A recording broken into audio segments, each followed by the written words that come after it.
So you're ready to start a YouTube channel to make sales in your business, but the tech side of things honestly just really overwhelms you. So in this video is part 2 of a series about how to start a YouTube channel as a business owner, and I'm going to be sharing with you a very simple tech setup to get started with creating YouTube videos right now. That's not going to feel overwhelming. It's not going to make YouTube feel like a beast where it has all these different crazy tech parts to create. I'm probably the least techie person when it comes to teaching YouTube video creation, which is honestly kind of hilarious, but I love it. And I love making it so simple and attainable and explaining it in terms and in ways that I'm like, let's just take the road that's the easiest, that's the simplest, and that's the easiest, honestly, for you to get started with actually making video content and not overthinking it. All right, so the first aspect of the whole tech side of things when it comes to YouTube content is your camera and your microphone, right? Like, what are you actually going to film with? And I actually have a detailed video all about how to create your smartphone setup for less than $100. I'll put that video right up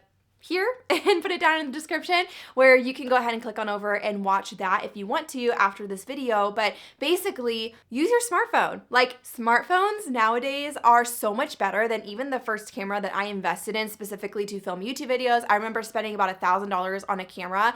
And if that just intimidates you, if you're like, I don't want to have to figure out all of the settings, I don't want to figure out, all the different things that go along with a fancy camera, like, just can I do it with my smartphone? Absolutely you can. So I talk more about it in that video, but that was my first recommendation, is to start with what is actually going to make you start filming videos, right? And as you continue your YouTube journey, you absolutely can invest in gear or spend more time learning how to use a fancier camera to have better quality. Like, yes, having a camera like the one I'm filming on now is going to be better quality than your smartphone, but at the end of the day, audio quality matters more. And so I really recommend just making sure you have a microphone that you're getting for your smartphone to give it a little bit of an upgrade when it comes to the audio, and then you're good to go and you're golden and you can just run with that. But I will mention that if you are looking to step things up a notch, whether you want to spend about $1,500 or maybe closer to $3,000 or $4,000 in a setup that's going to just be absolutely incredible for your YouTube channel, I do teach that more in depth inside of YouTube for Business. And if you're interested in learning more about that, I'll put a link in the description for my YouTube cash flow masterclass that really dives a little deeper into all of that, and also it's going to explain that to you as well. So if you want to give that a quick watch, go down in the description and register at the link below. Totally free. Okay, so once you have a camera and a microphone, right, the next big piece of things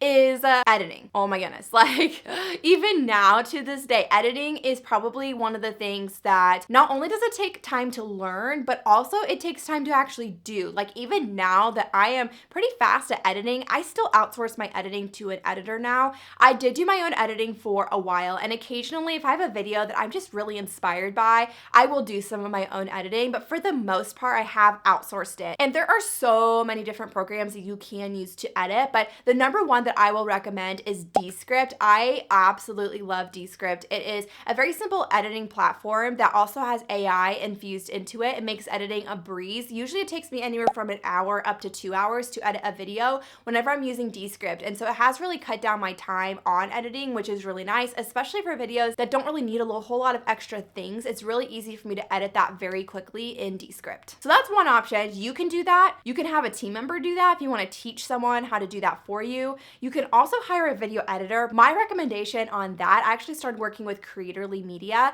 and I am absolutely obsessed with working with them. They are such a great team. They have a great streamlined workflow for editing, and it's very much go at your own pace, and you can submit videos whenever you want on your own time. As long as you do it by a certain day of the week, they can have that video ready later that week. And it's just really nice to be able to outsource some of that and to take that off of your plate. And so if you're someone, especially if you already have revenue coming into your business and you're like, I want to use YouTube as a way to reach more people, like, think about those couple of hours a week you might spend editing. Could you spend it on other things and probably make more money back in your business versus what you would spend on a video editor? And for me, the answer has pretty much always been yes. So that's why I outsource most of my editing, and Creatorly does a really great job also matching what I want with my editing. They can either use inspiration from edits that you like on YouTube, but also they can match an editing style if you already have one. So if you're interested in learning more about them, reaching out to them, I'll also have a link in the description for Creatorly below. All right, and then the other side of things when it comes to tech is really everything after the editing is done, okay? So when we're thinking about scheduling out the video, the different workflow steps, the logistics of all of that,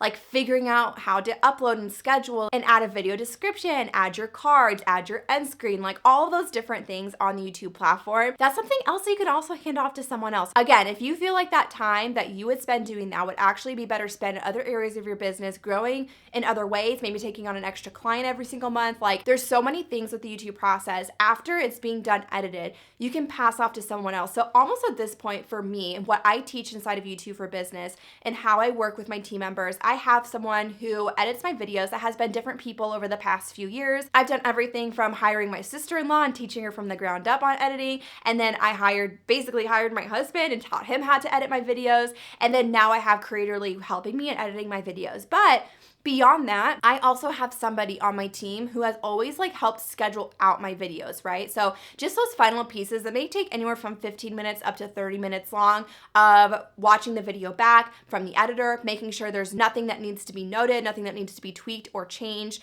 They are collecting the links that need to be in the description, writing the video description, adding the cards on the screen, they're adding the end screen there. And so all of those moving pieces can actually be very easily outsourced to somebody else. And I have a team member who's worked with me for a few years now, and she's been the main person who takes care of that.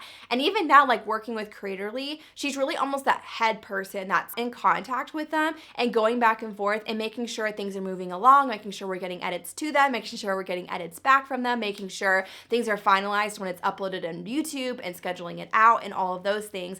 And she's also the person that's taking that video, which we're going to talk about in a later video in this series on starting our YouTube channel. Stay tuned for that. But she takes that YouTube video and repurposes it into 15 plus other pieces of content, okay? I'm not having to do any of that. It's taking this one YouTube video that I spend my time intentionally ideating, outlining, recording the videos, okay? And she's taking that and turning into all these other pieces of content and creating this marketing system, not only within YouTube, but outside of YouTube as well. And that's actually the perfect segue because next week, that's what we're gonna be talking about. In the next video in this series, if it's already out, we'll have a link, we'll pop it up on the screen.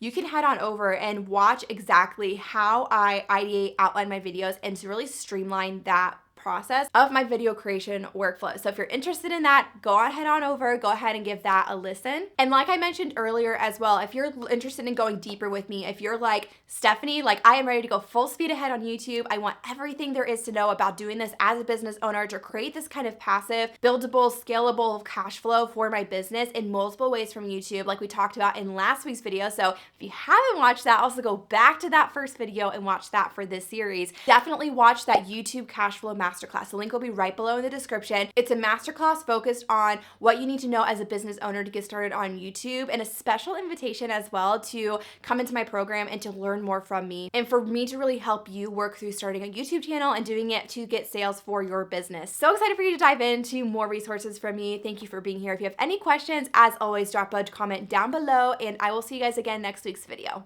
Bye guys.